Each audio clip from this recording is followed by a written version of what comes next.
Hey folks, hope you guys are having a great day. Let's write a book. So this is not the creative mind stream, even though that's like the title card. I need to have one that's like says like Fantasy Livewrite. We're writing books live.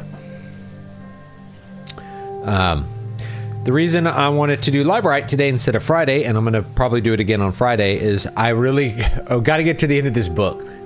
And that's important to me. It's like getting to the end of the book and finishing it and fulfilling those promises and just getting that stuff done, you know, it's important. So that's my goal, is to get to the end of the book. Not today, not tonight, not even really this week, but you know, I would love to finish it up. I wanted to finish it in December, but obviously like we missed a couple weeks for a couple things. Like I was really sick for a while and I got sick again around Christmas. Which is okay. Nah, that happens, you know, you get sick, you know. So, but I would love to finish it in January because that way I can move on to other things. I can show you what I do to edit books like that. And I can show you what I do to, design covers, market it. So we'll do the whole thing just like we did with Sorcerer's Blood, which you can get. In fact, I'll link Sorcerer's Blood. Not the Vela version. But yeah, we wrote the whole thing live. Patrons got it live, so we'll do the same thing with this. I do need to get King Leper set up with the pre-order and everything. I may do like a Kickstarter or Indiegogo pre-order that would be like a digital only. So for people who want digital only, I'll set that up for them. And yeah, that's what we'll do. And this will be book number 4. So we can do all that work and then put up the pre-order for book number 4 like afterwards. So you'll have 2 books in the mainline series this year, 2 longer books. And then the second trilogy for Moonsong. So those are the books that are in store. I might even throw an extra book out there that was on Vela, that maybe extra 2 books, right? Because Bright Children. I don't want to put out Bright Children until I have book like 2 and 3 of that series on the way. I don't like making people wait. It's been kind of bonus content for years now at this point because I haven't really worked on those books in a long time. But yeah, that's what's up with those. Man, there's so many books that like I haven't finished, haven't put out, you know. It's weird to think about like how much I've done and how much I still haven't like put out.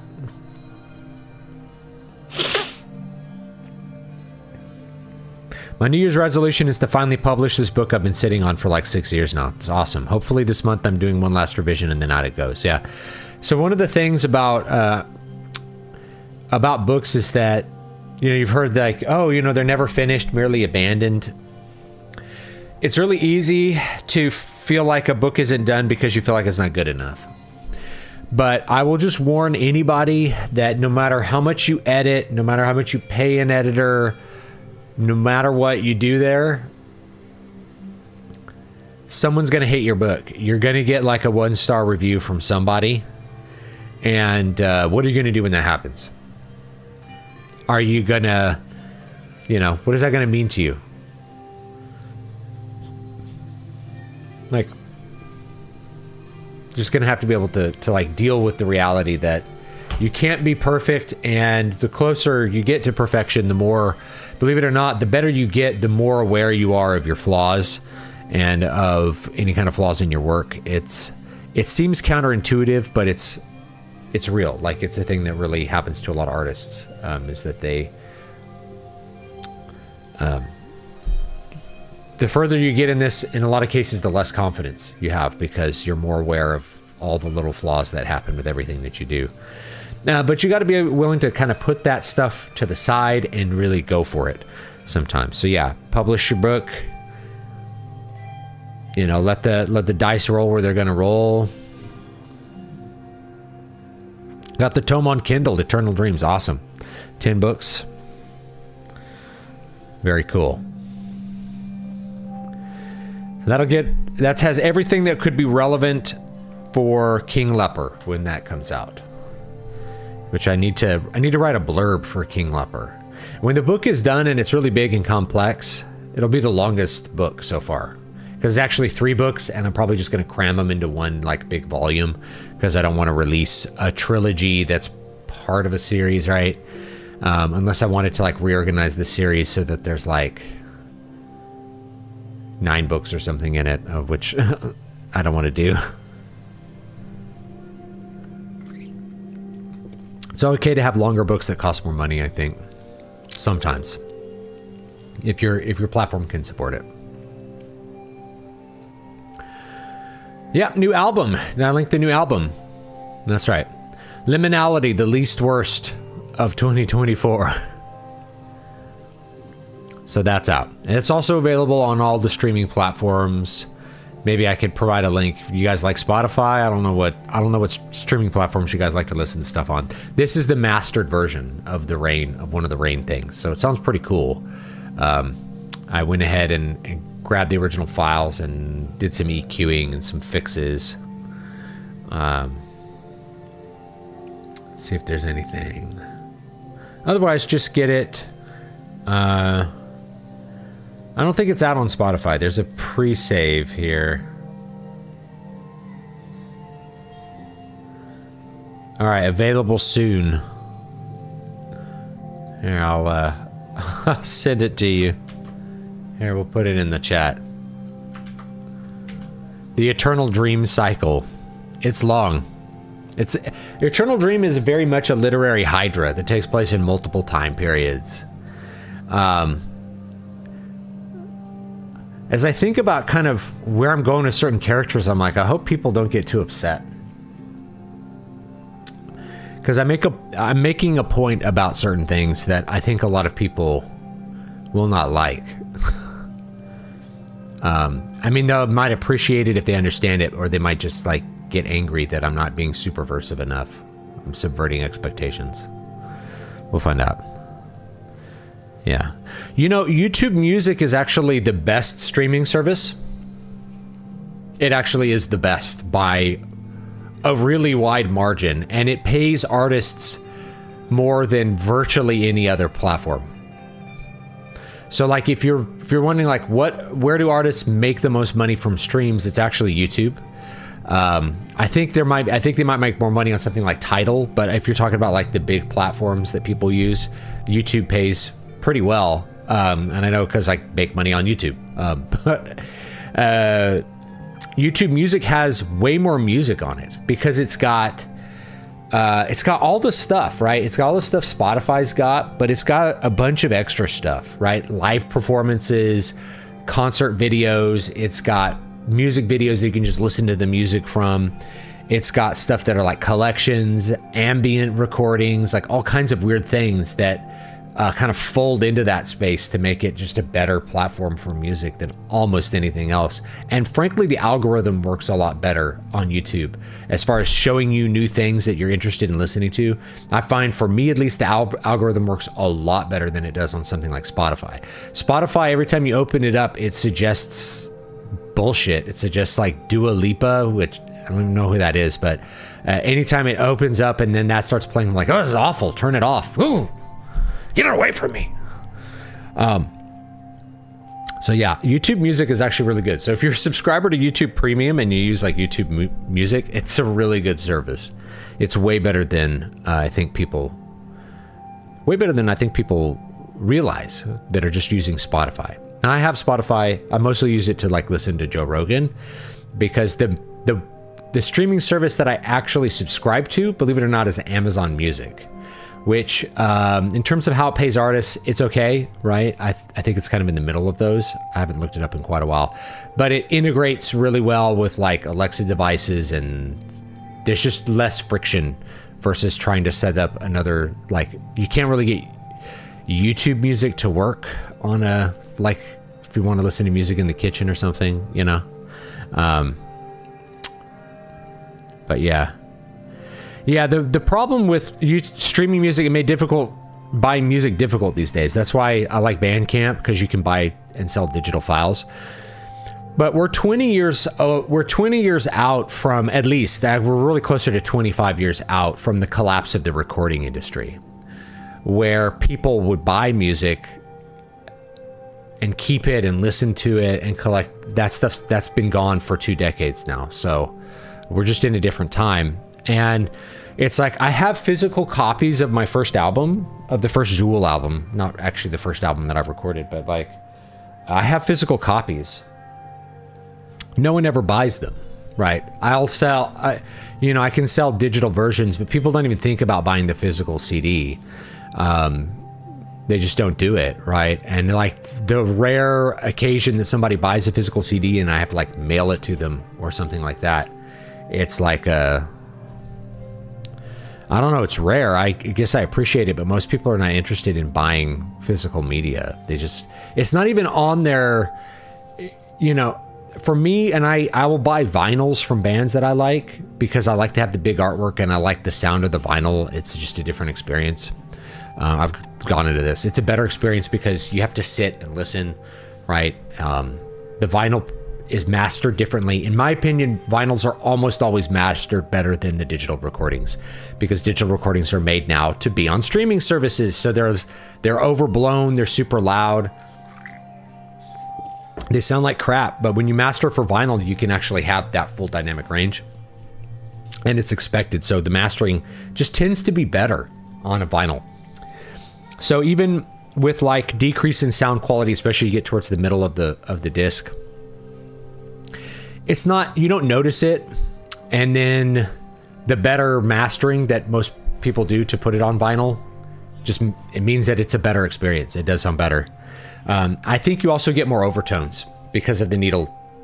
The needle's physically vibrating, and it produces a warmer effect because there's more overtones from the lower frequencies. The upper mids in particular, they feel warmer because they're more saturated, and they're more saturated with overtones, which are mathematically related pitches. And if you're running it through tube amp, you also get this kind of, it multiplies even frequencies more, which actually thins the overall sound spectrum, but it does make it feel a little warmer, in my opinion.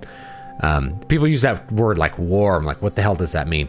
It just means there's more mid-range saturation, there's less highs, the highs don't feel as energetic, and then the highs are more populated with pleasant frequencies. Hello from Ecuador. I saw that Ecuador was like number 3 on the world penis size chart. Louis C.K. tweeted that out. There you go. Get more people to go to Ecuador. I was like, what's going on in Ecuador? They're competing with Africa over there. What's in the water in Ecuador? All right, let's get to writing. Let me see if I can find this book here. All right, we're deciding what to do about this guy, Crete. Where are we? Where is he? Here he is. Let me move the chat over here so I can have you guys over here. One of my friends is collecting vinyl, a lot of stuff mostly, but Taylor Swift. See, I liked vinyl because I could get it really cheap. Like I would get it from estate sales and pawn shops. Like $1. We were buying it for like $3 for $1 at one point, and it's a great way to get old pressings of Sinatra records or, so I've collected a lot of music that I liked from the past that way. So I have every Frank Sinatra record on vinyl, which is cool. I have a bunch of Grateful Dead records. I have all the Doors. I have some Led Zeppelin stuff on disc. I've got old Yes recordings. I love Yes, so it's cool to have their original recordings on vinyl. You get a lot of old stuff. I even have some shellac discs sitting around, which is kind of cool, from the early days of the gramophone. Kind of interesting. Shellac discs, I've heard they stand up better than vinyl discs, but they were a lot more expensive to make. Whereas vinyl was like, well, vinyl's good. Vinyl breaks down, it wears out. There's a lot of disadvantages to vinyl. My dad had a ton of vinyl and CDs, but he digitized them all and downsized, unfortunately. Yeah. that's you know, that's the age we're living in. Same thing with like physical. The advantage of like physical movie media though is like a 4K Blu-ray. The file size is gigantic. It's so big you can't just like rip it to your hard drive. So like the lower compression actually does look better. People said, well, you know, my 1080p Blu-ray looks better than streaming this in 4K. It's like, yeah, the compression, it messes up a lot of weird details that you start to notice when you can compare them side by side, at least. So, is the stream not working for anyone else? It looks like it's working on mine. I'll check it on YouTube real quick though, because I'm looking at it on my little dashboard and not on YouTube. So let's check it on YouTube. See if it's working. Seems to be working. All right. A 4K Blu-ray, Dolby Vision, or even just HDR is amazing. I agree. They're harder to find, but this is something that I've been trying to do. I'll just talk about this briefly because I mean, Hardwick would understand this. Like, I realized, you know, years ago I loved movies, and I stopped liking movies because they stopped putting out movies that I was really interested in seeing. And when they do come out with a movie that I'm interested in seeing, I don't have anyone to see it with. But one of the things I've started to do is to go back and make sure that I have, if they come out with a good physical copy of a movie that I think is good, then I want to have that. You know, that's a thing that I want to have just so that I have something that I love for future reference. So I have like all the Lord of the Rings movies. I have the 4K HDR versions of those, which I think are very good. They look amazing. You know,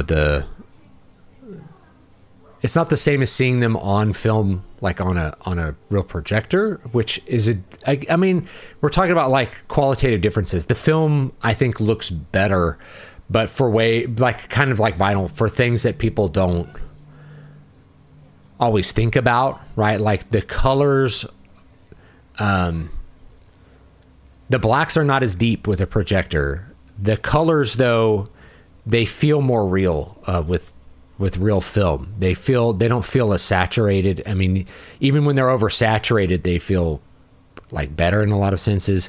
The film has a natural fuzziness to it that makes it not kind of the over sharp feeling of digital will reveal flaws in things, whereas the film kind of, it obscures in a lot of cases.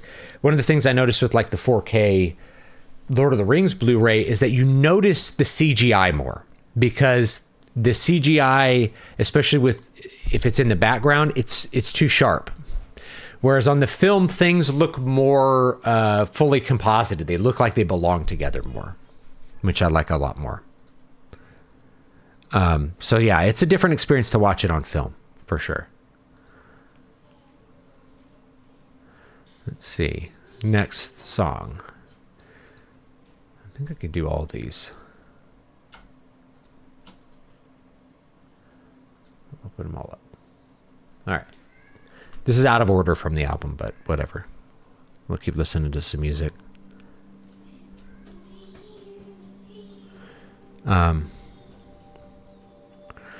Batman Mask of the Phantasm's 4K Blu-ray is insane, and it only has HDR10, but the HDR is so good it doesn't even need Dolby Vision at all. The best 4K Blu-ray I've watched. Now, I'm not an expert at being able to tell the difference between Dolby Vision and HDR10. The problem with talking about HDR is that so much of it is dependent on your display and the hardware that you're using to watch it in. So like one of the things that I realized that people were saying, oh, the HDR version of Lord of the Rings is like darker, because they're looking at an SD stream off of YouTube that ripped them both and is comparing them. I'm like, that's not what it looks like, you know, because I have the original Blu-rays and I can put them up on the same screen, and it's like the 4K version looks way better. Colors are more accurate. The blacks are deeper. Everything looks so good. It's like no comparison, but you have to have the YouTube videos are not in HDR, right? You have to have like HDR content on an HDR screen from a player that supports the HDR. Like, you have to have all the things working correctly for you to even see the HDR properly. So it's one of those things that, like, you notice it when it's there, but you don't notice it when it's not there. That's the best way that I could put it. And it's really hard to just compare. You can't compare it with a YouTube video. It just won't work. So it's just one of those things, right? Like, if you can get it, it's good, but it's so dependent on your hardware, and it's also dependent on, did they master it correctly? Like, there's a lot that goes into that. So for me, it's like, I can't really tell the difference between like HDR10 and Dolby Vision, especially in practice where things are moving and you're just enjoying a movie. It's probably not that noticeable.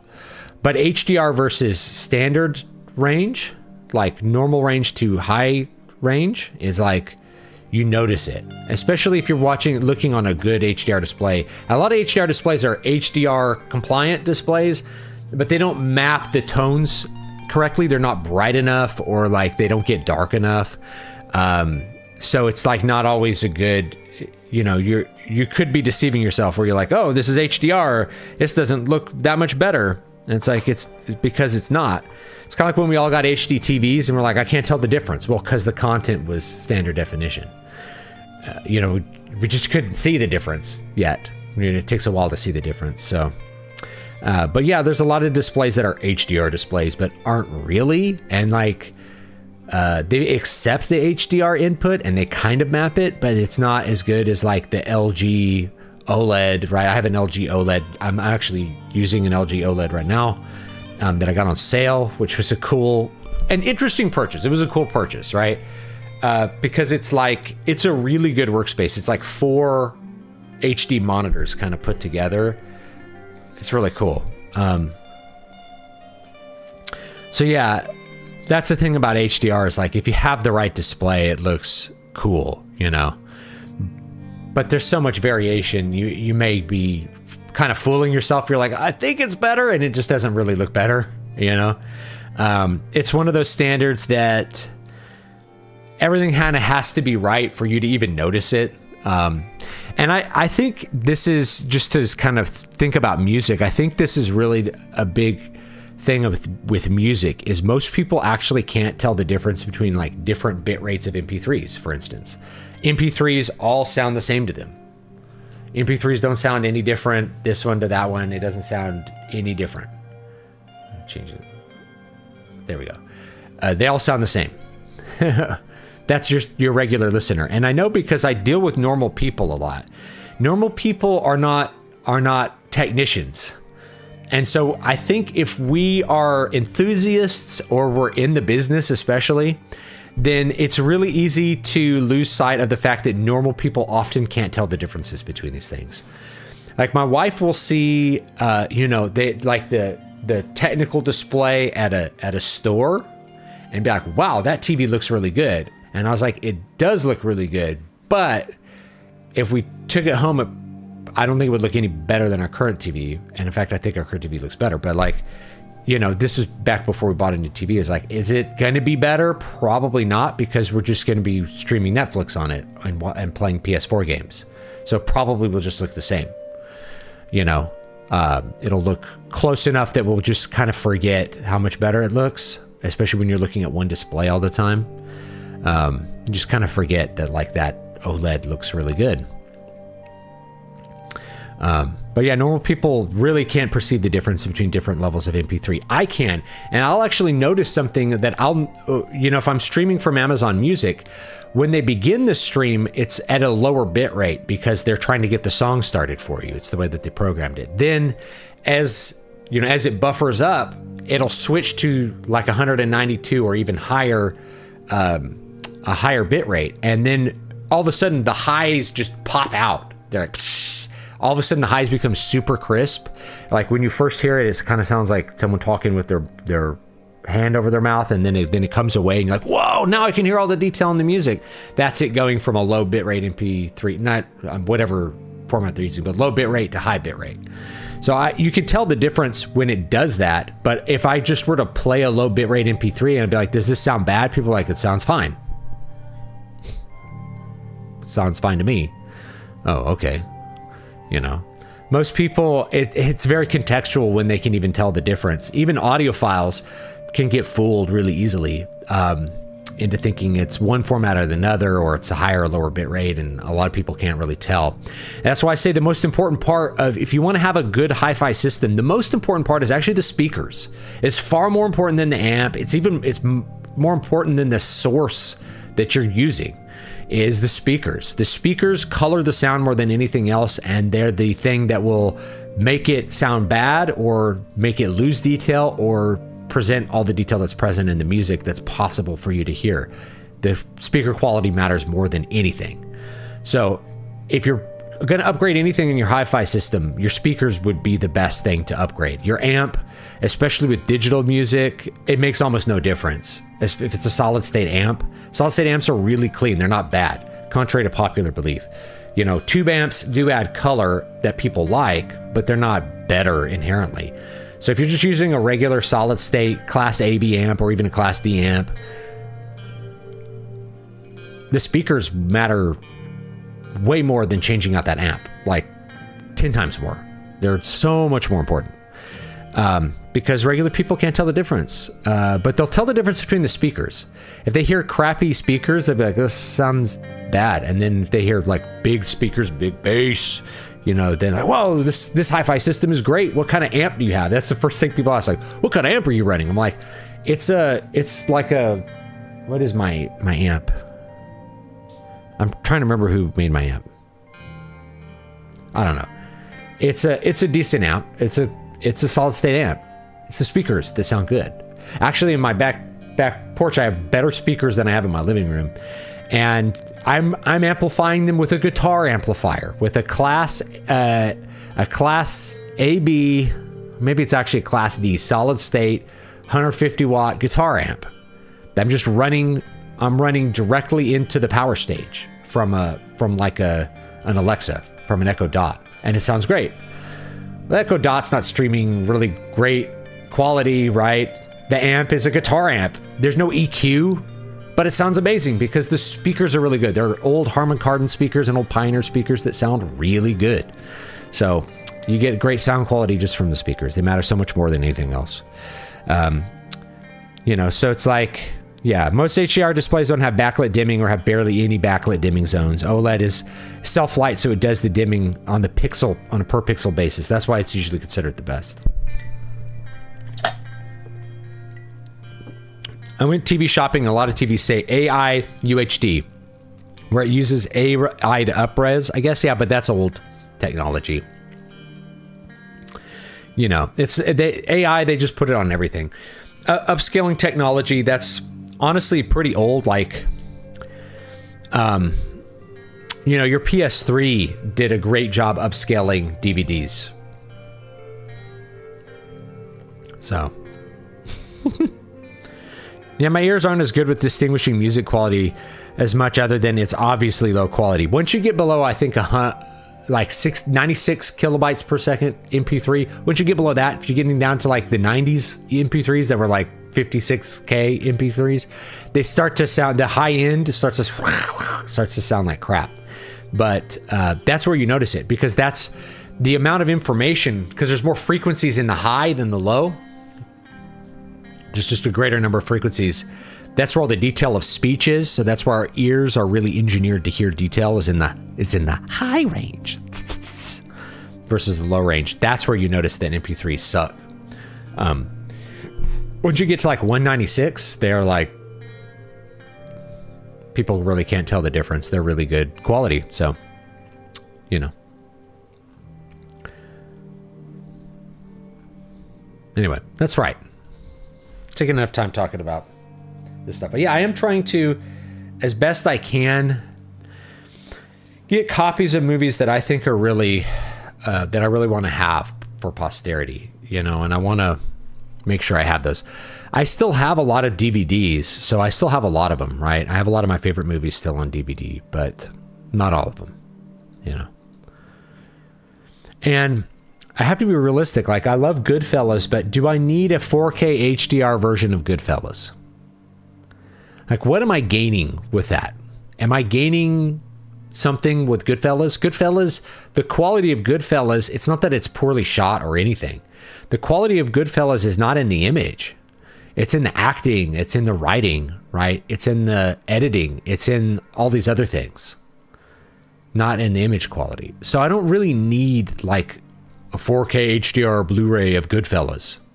The DVD is probably fine, right? 480p, because I'm still getting Joe Pesci's performance and Robert De Niro's performance, Ray Liotta's performance. I'm getting their performances. I'm getting the music. I'm getting everything that matters in that movie, you know? What are some good movies you'd recommend? There are so many good movies. I can't even begin to tell you what movies are good. I'll give you some of my favorite movies off the top of my head. Ronin from the 90s with Robert De Niro.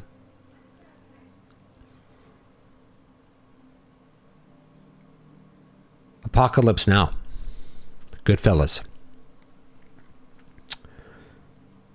Godfather Part 1 and 2. Those are good movies.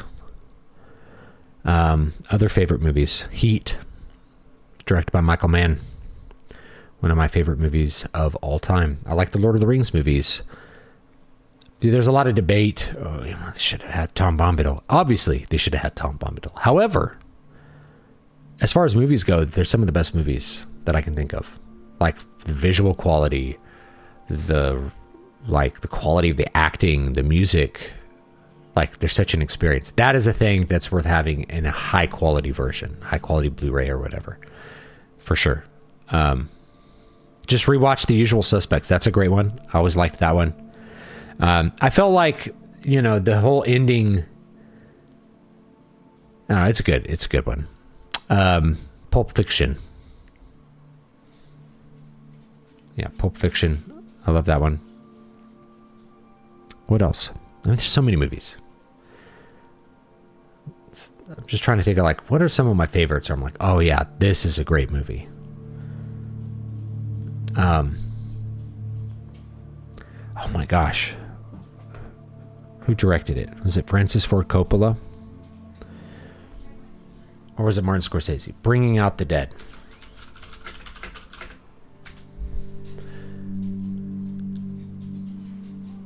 It's a Scorsese movie, of course it is. Bringing Out the Dead with Nicolas Cage. This one never gets on anyone's list, but it's such a good movie. It's from 1999. I like Adaptation. I think that's another Nicolas Cage movie. That's a Charlie Kaufman. Charlie Kaufman wrote it. Kind of the weird screenwriter, but it's good. Yeah, things that I would have on 4K Blu-ray. Alien. Lord of the Rings, you know. Anything that is really about, like, the visual experience. You know. If you're into Marvel stuff, something like the Avengers or the Iron Man movies, you might want to have on Blu-ray because they are great visual experiences. They ought to make a 4K version of Captain EO, 4K 3D version of Captain EO. Yeah. I feel like, you know, if I'm watching like an old movie, if I'm watching like Good, the Bad, and the Ugly, that might be an interesting 4K HDR project, but I don't know how much it would gain. I think that would be a visually interesting movie to like fully flesh out in HDR. Do you like Brazil? I've never been to Brazil, so I don't know. How do you maintain writer discipline? I always write and just get torched by writer's block. You have to know what happens. Most of writer's block is I don't know what happens next. You have to plot your story out in advance, and then you won't ever have that problem. Just know what you're going to write next. I know I'm sitting here at a page not writing and responding to you guys, but that's it.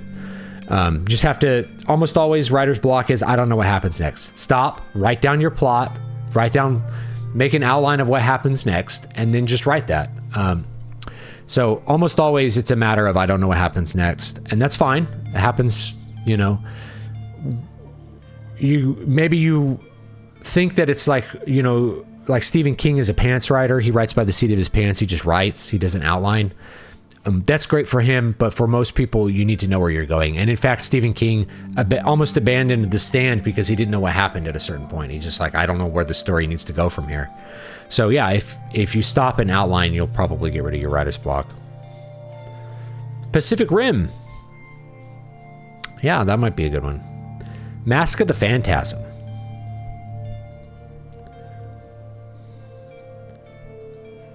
Biggest 4K upgrade I've seen is The Mummy. I haven't seen that one in 4K.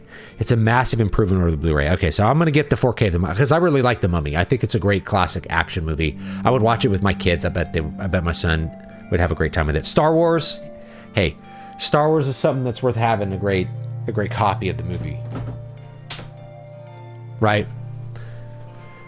You know, I think high quality versions of especially the prequels are worth having.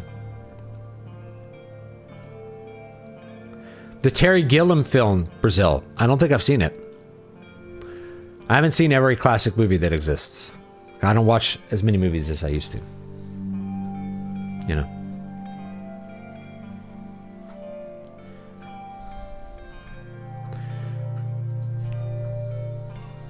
All right.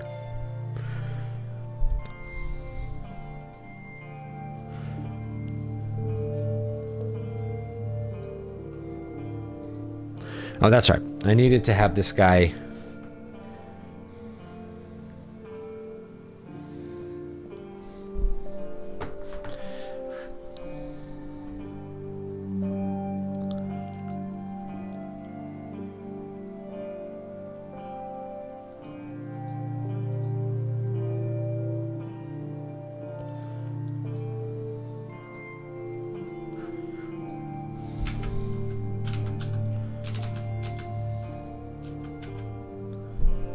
Did you see Nosferatu? I have not.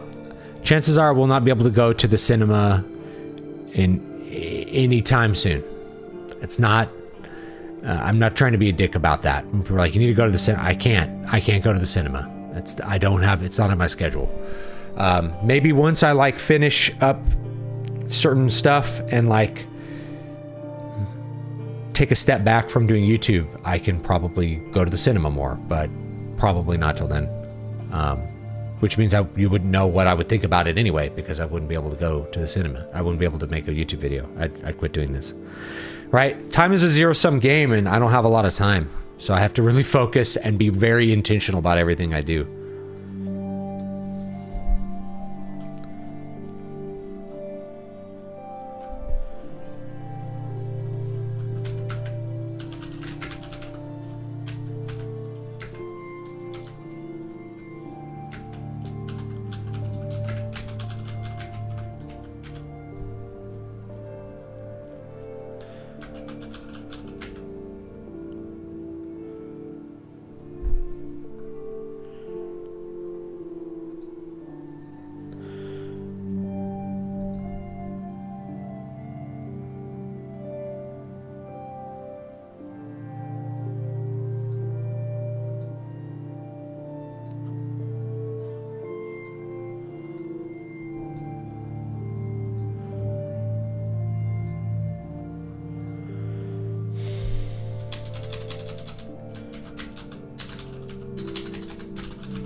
Yeah, I think the first one of the series is the best.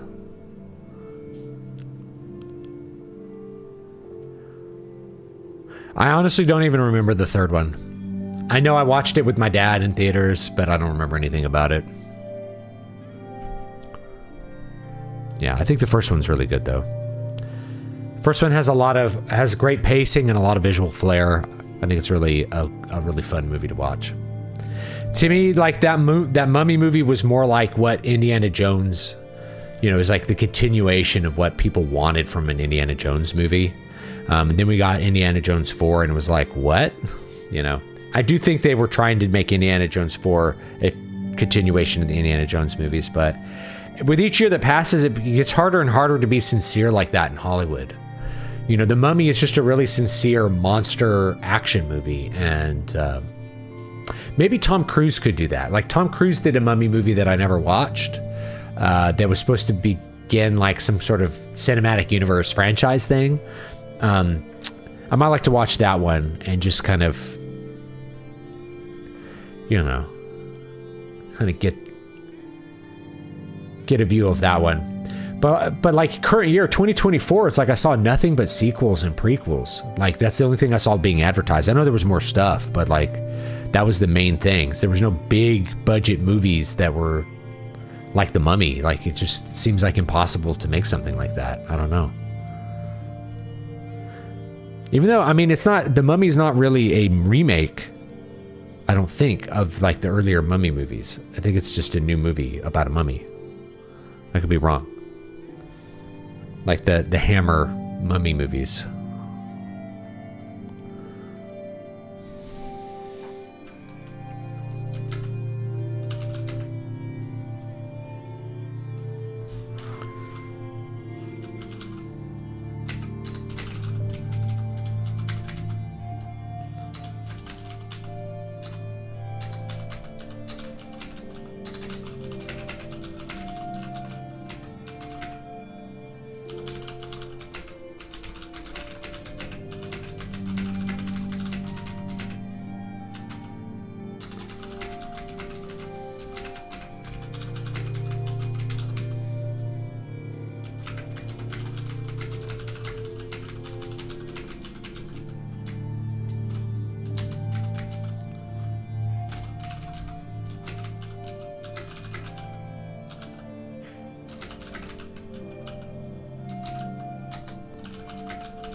Tom Cruise Mummy movie is a miss, unfortunately. It was a Universal franchise project, and there was infighting over who had creative control, reshoots, etc. Too many cooks in the kitchen, yeah.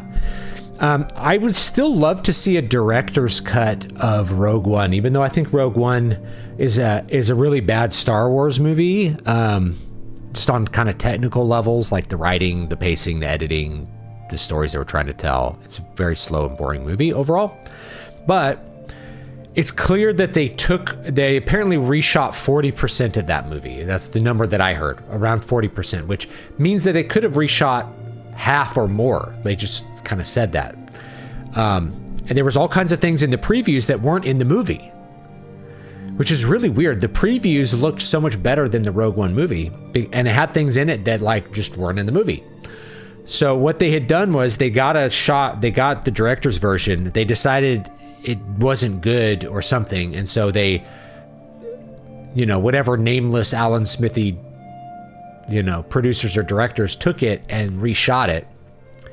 added all the Darth Vader stuff that apparently wasn't in the original script at all. And it probably would have been better for it. But they're like, we got to put Darth Vader in it. People love Darth Vader. And I think it probably ruined the movie, right? Just too much stuff, too many little creative fingers in the pie, so to speak.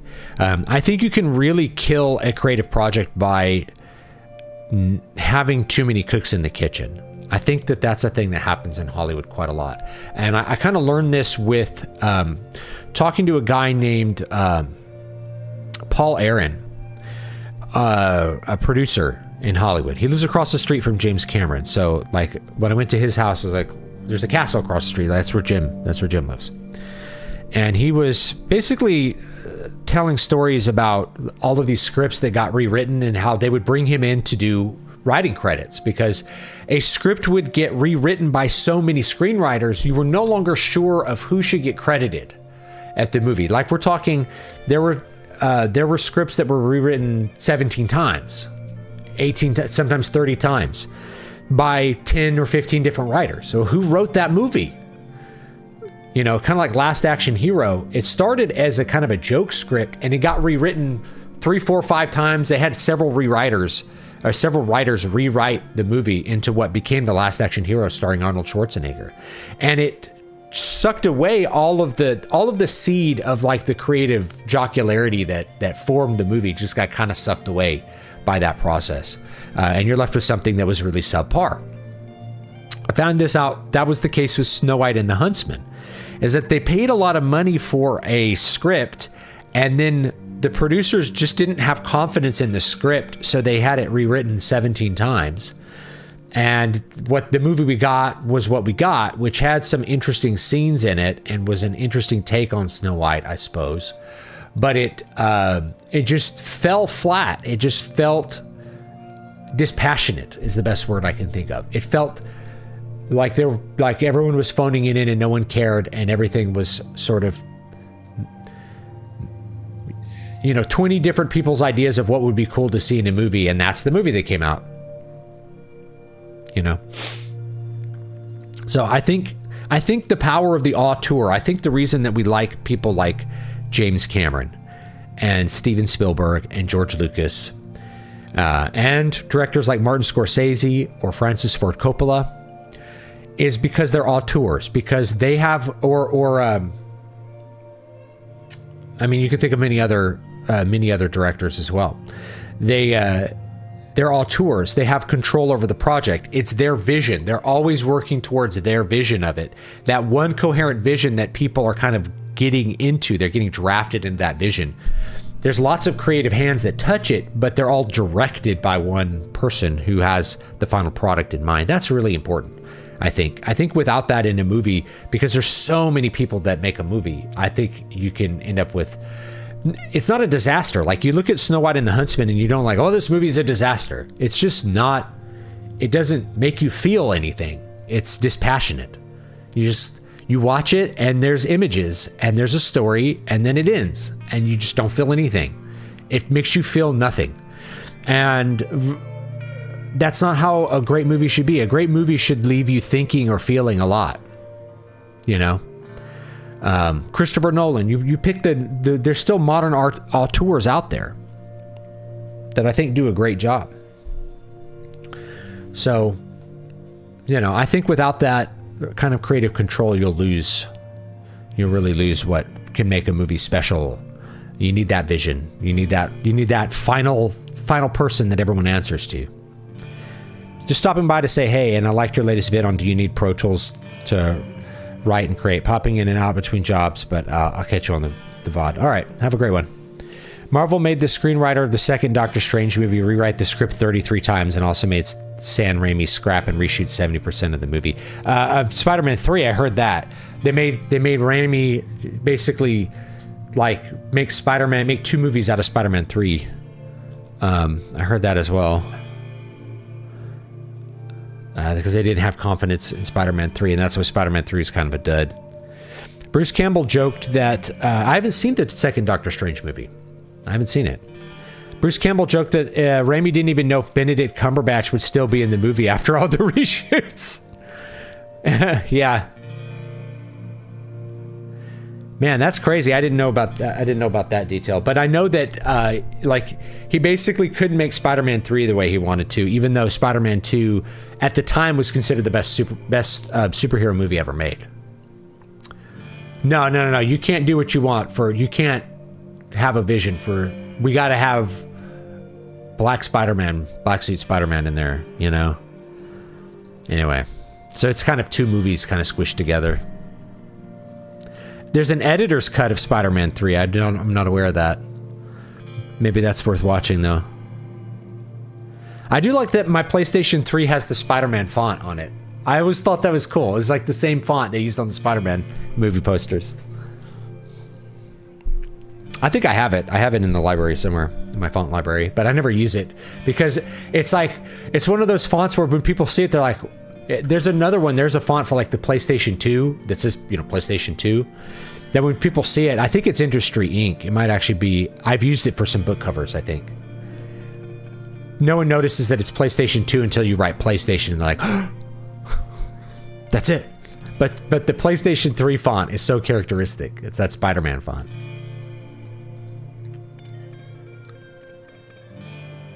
It's the only one worth watching. Better pacing, cutouts the stupid Bernard line. Yeah. It's a cool font. All right.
Yeah, they made Raimi put Venom in the movie. Plus, they did it late in the game, so Vulture had to be written out and Venom written in a hurry. Yeah, that's what I heard. So they wanted to cram the whole Venom thing because Venom is made by Spider-Man's black alien suit. It's a whole like thing from the 80s, you know.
I sometimes feel like autistic nerds ruin fantasy by overusing hard magic systems that give stories a video game feel, or at best a fake science feel at worst. Thoughts? Well, let's not throw autism around.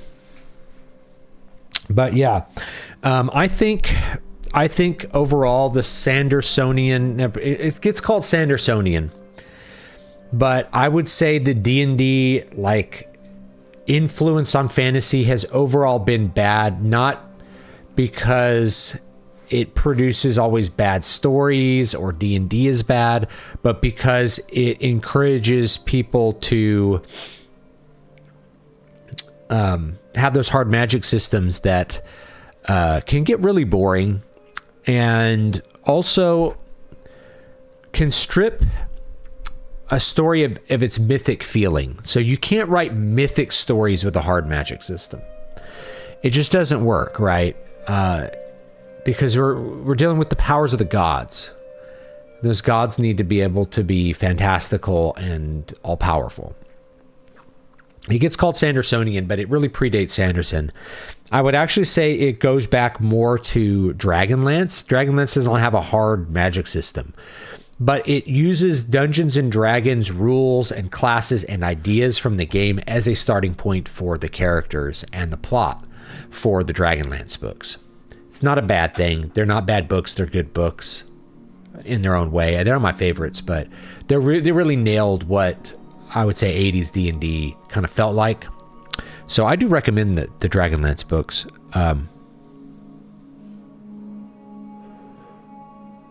Yeah. Aethelready just said, blame it on me again. Aethelready is the cause of the dragon killing these people because, well, one of the causes, right? Because rather than fighting the dragon, they let it go free and it disappeared into the world that is. So the first place it went was to this village where it killed everyone. We're going to have to deal with the dragon actually in the final act. I mean, this is the final act, but we're going to deal with it like in the final battle. But yeah, I do feel like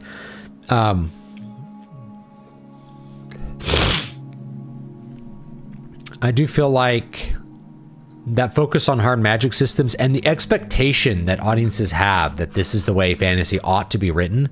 And I've dealt with it for years, and I really just didn't understand why people were thinking like this, or like quite how to respond to people talking about this. And I would probably respond differently now, which is basically people were like, they expected my books and all these other books to read like Brandon Sanderson because they just hadn't read that much. They hadn't read a lot of classic fantasy. So they just didn't know what fantasy was supposed to be like. They were attracted to the fact that the books were like a video game, that they were like Diablo 2, that they were like Dungeons and Dragons, that they were like Baldur's Gate or Dragon Age Origins. You know, that's what attracted them to the genre. You know, those magic systems. So a lot of readers just kind of expected it. But it always creates a bloated book because you have to spend a lot of time explaining how things work. And as much as I like, you know, the Malazan books, they're full of this kind of thing. And he does it all passively. It's all passive exposition, which is really confusing to readers, but I think makes it a lot more tolerable for me to read those books. Because he doesn't stop and explain it. Whereas Brandon Sanderson will find lots of ways to explain how the magic system works. And that's fine. You need to know that because his plots revolve around those magic systems. But you get kind of the same sort of thing over and over again. And it loses that mythic quality. It loses that fairy tale quality. It loses some of the fantasy, the feeling of you're doing something fantastical and imaginative. And instead are doing it's like a transcript of a video game or like an RPG session. And it's just, to me, it's just not as interesting, you know. To me, it'd be interesting to write a story where all the magic is actually science, but written first person from the perspective of a primitive person who believes it to actually be magic. Yeah, that might be interesting as well. Yeah. Yeah.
Alright, I'm almost out of time for this. I'm trying to finish this a little bit up. I've done a lot of talking and I started a little bit late. I will be back on Friday to push a little further here. And try to get all this done.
All right.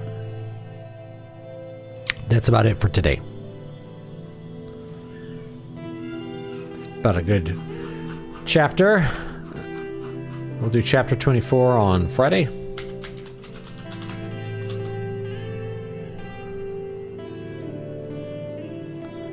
Maybe get up to 100,000 words and move on from there. So, thanks for hanging out with me on this Wednesday. I'll be back on Friday. Let me link everything again. If you like the music, hey, you can get this album, Least Worst of 2024, Liminality.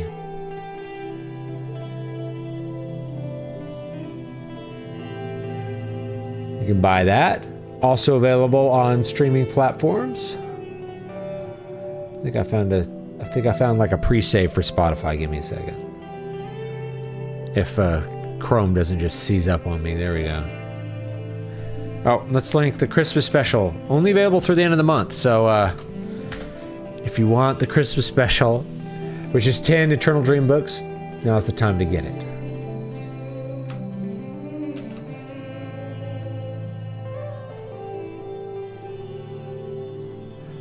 There's the Spotify pre-save. And yeah, whew, I'm tired, I guess. I'm yawning. Anything else? Oh yeah, Patreon. Do Patreon. Thanks, folks. I'll see you all next time. Have a great day. And Godspeed.